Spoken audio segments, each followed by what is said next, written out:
We have an alarming story out of Ontario about mistaken medical results.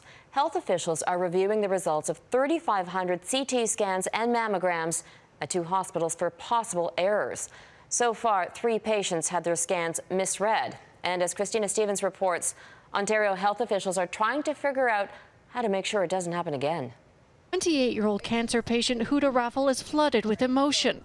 She was told she was fine after a CT scan at Trillium Health in March, only to find out a couple of weeks ago that was wrong. The day of my diagnosis, they came into the hospital to let me know of not only did I receive the news that you do have cancer and it did spread, and that it was missed in the CT scan in March. Letters have been sent to 3,500 patients at 2 Trillium Health hospitals who had CT scans or mammograms, informing them their test results are being reassessed. This after an internal review last spring found irregularities in the scans of 3 patients.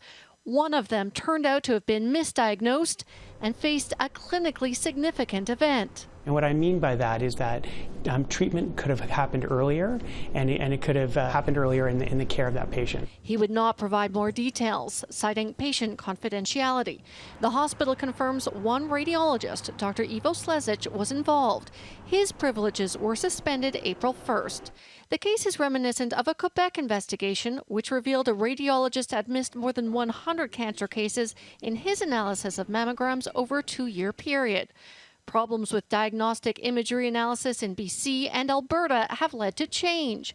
Both provinces launching pilot projects where random scans are reread by a second radiologist.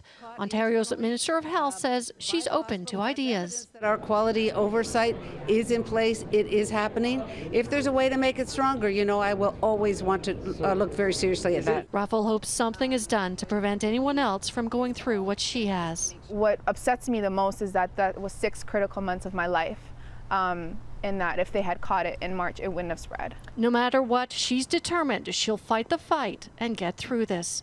Christina Stevens, Global News, Toronto.